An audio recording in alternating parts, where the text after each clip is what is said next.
ମାନ୍ୟବର ମୁଁ ଆସିଗଲି ମାନ୍ୟବର। ଏଣିକି ତମମାନଙ୍କୁ କିଛି ଚିନ୍ତା କରିବାର ନାହିଁ।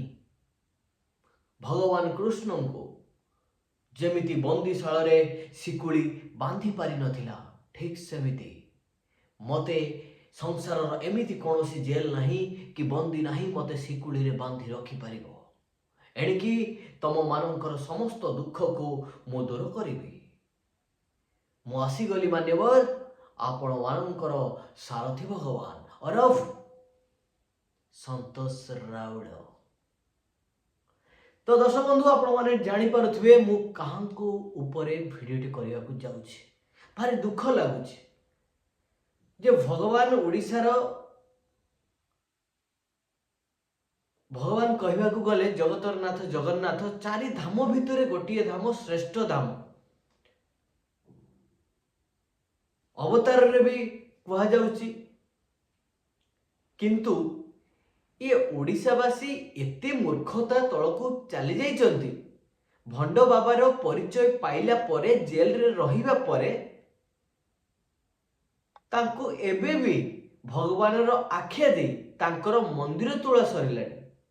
ଖାଲି ସେତିକି ନୁହେଁ, ସାରଥୀ ବାବାଙ୍କର ଫଟୋ ରହିଛି, ତାଙ୍କ ସାମ୍ନାରେ କୁନି ଜଗନ୍ନାଥ ଯିଏକି ପୁରା ସାରା ବ୍ରହ୍ମାଣ୍ଡକୁ ଚଳଉଛନ୍ତି, ତାଙ୍କର କୁନି ଠାକୁରଟେ ରଖାଯାଇଛି।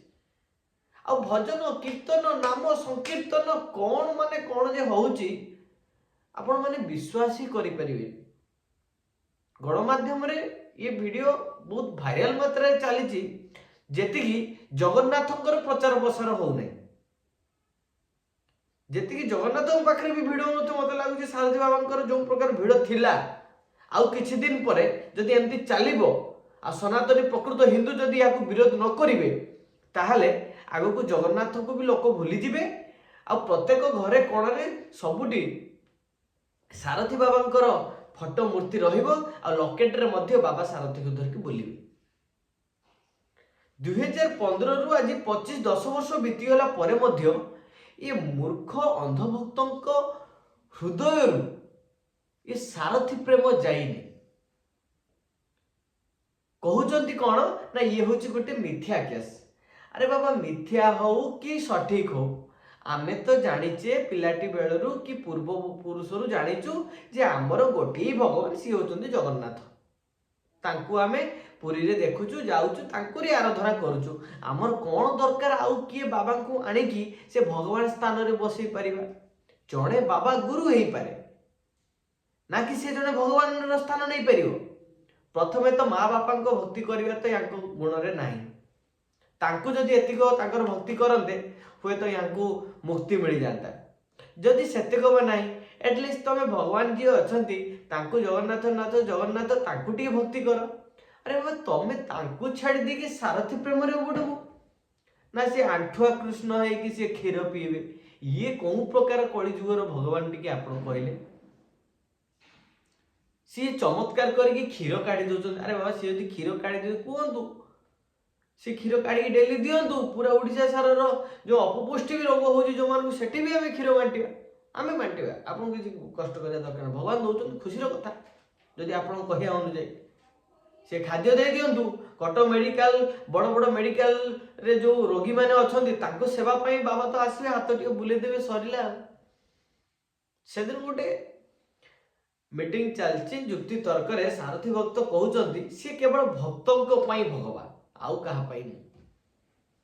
ଭକ୍ତଙ୍କୁ ସିଏ ଯାହା ମାଗିବେ ତାଙ୍କର ସବୁ କିଛି କରିଦେବେ। ଠିକ ଅଛି, ତମେ ମାନେ ଯଦି ଭକ୍ତ, ତମେ ମାଗ ଓଡ଼ିଶାର ମଙ୍ଗଳ କାମନା ହଉ, ବଡ଼ ଯାହା ସବୁ ହଉଛି କିଛି ନ ହଉ, ସମସ୍ତେ ଭଲ ରୁହନ୍ତୁ, ଶାନ୍ତିରେ ରୁହନ୍ତୁ। ସିଏ ତ ନାହିଁ, ସିଏ ତ ବାବାଙ୍କୁ ତାଙ୍କର ଜେଲରୁ ଯାହା ବେଲରେ ଆସି ସିଏ ତାଙ୍କ ରାସ୍ତାରେ ଅଛନ୍ତି। ତମେ ମାନେ ଏତେ ହୋଲହାଲ୍ଲା କରିକି, ହୋଲିରେ ମନ୍ଦିର ପ୍ରତିଷ୍ଠା କରିକି ନିଜେ ଘରେ କେମିତି ରହିବ, ଖାଇବ, ପିଇବ, ସେ ଚିନ୍ତା ଦରକାର ନାହିଁ। ସାଧାରଣ ଗୋଟେ ଗରିବକୁ ଟଙ୍କା 10 ଟଙ୍କା ଦବାକୁ ହେଲେ ତମକୁ ଭାରି କଷ୍ଟ। କିନ୍ତୁ ଏ ଭଣ୍ଡ ବାବାଙ୍କ ନାଁରେ ଉଚ୍ଚ କୋଟିରେ ତାଙ୍କୁ ଫେମସ କରେଇକି ତାଙ୍କର ମନ୍ଦିର ତିଆରି କରିକି କଣ ମିଳୁଛି ମୁଁ ନିଜେ ବି ଜାଣିପାରୁନି। କେତେ ବାବା ଆସିଲେଣି, ଧରା ପଡ଼ିଲେଣି, ଭିତରକୁ ଗଲେଣି। ଆଶ୍ରମ ଦେଖ, ସିରିଏଲ ଦେଖ, ଆଶ୍ରମ ଯେଉଁ ୱେବ ସିରିଜ ଆସିଛି ତାକୁ ଦେଖ। अवश्य जदि टिके किछि शिखि परिबो निज माँ भौणींकर इज्जत को लगे दिया सेठी एमती समय आसुची आसी मत जो मैंने कहून कि जे मैं सारथी भक्त मान्यवर मु आसीगली मान्यवर तमे माने होचो मो भक्त ए तुलसी होची मो पाद तले रहइबो अरे तोर औकात कोन तुलसी को तो पाद तले रखिबू तो मुंडर रखियार तो औकात नाही तुलसी केवल जगन्नाथंकर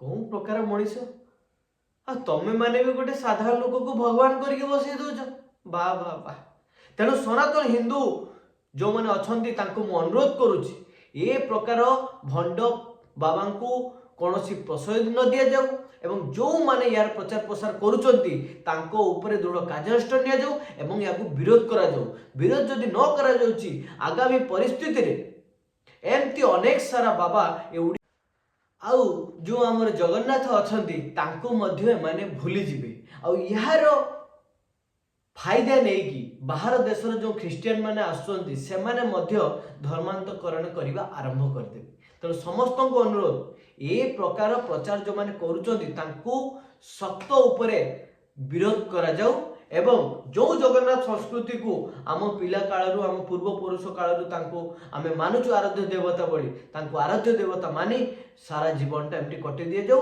एवं जगन्नाथंकर संस्कृति को चारिआडे प्रचार प्रसार करा जाऊ रहुची जय जगन्नाथ।